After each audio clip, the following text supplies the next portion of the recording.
La disección aórtica es un tema clásico y muy preguntado en el MIR y lo debes conocer en profundidad. Lo más importante y lo que más les gusta es que diferenciemos la disección del infarto agudo de miocardio. Esto es fundamental no solo por el pronóstico, sino porque tratamientos para el infarto están absolutamente contraindicados para la disección de aorta. Para ello, para diferenciar un infarto agudo de miocardio de una disección, debemos fijarnos en dos cosas. En primer lugar, en las características del dolor y en segundo lugar, a lo que acompaña ese dolor.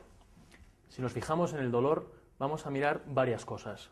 El inicio del dolor en un infarto, como es lógico, es progresivo. ¿Por qué? La isquemia es una cosa progresiva. Una vez que se ocluye una arteria coronaria, cuanta más cantidad de músculo vaya estando isquémica, más intensidad de dolor.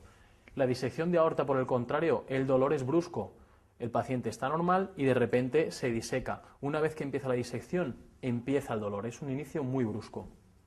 La intensidad del dolor en un infarto, lógicamente la intensidad es muy importante, es un dolor muy intenso, pero característicamente la disección se dice que el dolor es máximo en intensidad. El paciente dice que no ha tenido un dolor así en su vida.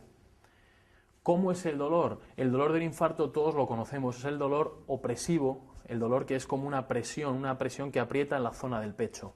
En cambio, en la disección, aunque el dolor puede ser opresivo, característicamente nos lo van a contar como desgarrante, incluso transfisiante. Es un dolor que va de delante a atrás. ¿Dónde se localiza el dolor del infarto? La localización característica es en la región retroesternal o región precordial, mientras que en la disección, aunque puede ser precordial, lo característico del dolor de la disección es la localización en la espalda o en la región interescapular, que es la zona donde va la arteria aorta. La irradiación característica del infarto todos la conocemos, es una irradiación hacia el cuello, se suele decir hacia el nudo de la corbata, o bien hacia la mandíbula, que es la más específica de todas las irradiaciones, el miembro superior izquierdo, y también se puede irradiar hacia la espalda. Pero la disección de aorta característicamente irradia por la espalda, pero además es un dolor que va avanzando de arriba a abajo por la espalda a medida que el paciente va aumentando su disección. El dolor torácico que ocurre en una disección de aorta puede ser similar o incluso igual que el que ocurre en un infarto agudo de miocardio o un síndrome coronario agudo. Por tanto, para diferenciarlo, lo fundamental es que nos fijemos en los acompañantes, las cosas que acompañan al dolor torácico. En primer lugar, la tensión arterial. En un infarto agudo de miocardio, dependiendo de la situación hemodinámica del paciente, la tensión puede ser normal, puede estar aumentada o puede estar disminuida si el paciente está en situación de shock cardiogénico. Pero característicamente la disección lo que produce es una descarga catecolaminérgica muy fuerte, con lo cual es muy típico que nos cuenten en un caso clínico un paciente con emergencia hipertensiva. Eso es lo más característico, pero no olvidéis que si la arteria, la aorta, está rota, el paciente va a estar chocado y la tensión va a ser baja.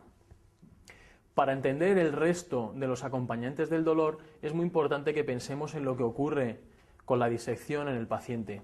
La disección ocurre generalmente 2 centímetros aproximadamente por encima de la salida de la coronaria derecha. Y esa disección avanza hacia adelante y avanza hacia atrás. ¿Qué es lo que sucede con esto? Al avanzar hacia adelante, fijaos que se va a encontrar los troncos supraórticos. El primero que se encuentra es el tronco brachiocefálico derecho, del que sale la carótida derecha y del que sale la subclavia derecha. Si yo diseco ese tronco supraórtico, lo que me van a contar con mucha probabilidad es síntomas neurológicos. Pensad que si yo diseco o bien la carótida izquierda o bien la carótida derecha, va a haber una situación de hipoperfusión cerebral y el paciente puede tener síntomas neurológicos de tipo hemiplegia, paresia o lo que sea. ¿Qué más? Si yo diseco la salida de la subclavia izquierda o la salida de la subclavia derecha, lo que me van a contar característicamente en el MIR es asimetría de pulsos. Si yo diseco la subclavia derecha, yo voy a tener más tensión arterial en el brazo izquierdo que en el brazo derecho. Y si yo diseco la subclavia izquierda, voy a tener más tensión arterial en el brazo derecho que en el brazo izquierdo. La radiografía de tórax, en el caso de un infarto agudo de miocardio, nos pueden contar datos de insuficiencia cardíaca, pero hay una placa de tórax que es muy característica de la disección. Pensar que al disecar estamos llenando de sangre la pared aórtica y eso ensancha la silueta de la pared aórtica y lo que ocurre y lo que nos van a contar es un ensanchamiento mediastínico, quiere decir que la aorta está llena de sangre, es un dato muy típico de disección de aorta. Otro acompañante que a lo mejor os puede despistar es el electrocardiograma. Pensad que en un infarto nos van a contar siempre pues, la elevación del segmento ST, las derivaciones correspondientes, pero no podemos olvidar que la disección avanza hacia atrás.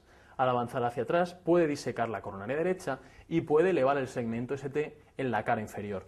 Entonces, ante un caso clínico de dolor torácico con elevación del segmento ST en la cara inferior, si a mí me cuentan síntomas neurológicos o asimetría de pulsos, no será un infarto, sino que será una disección de aorta.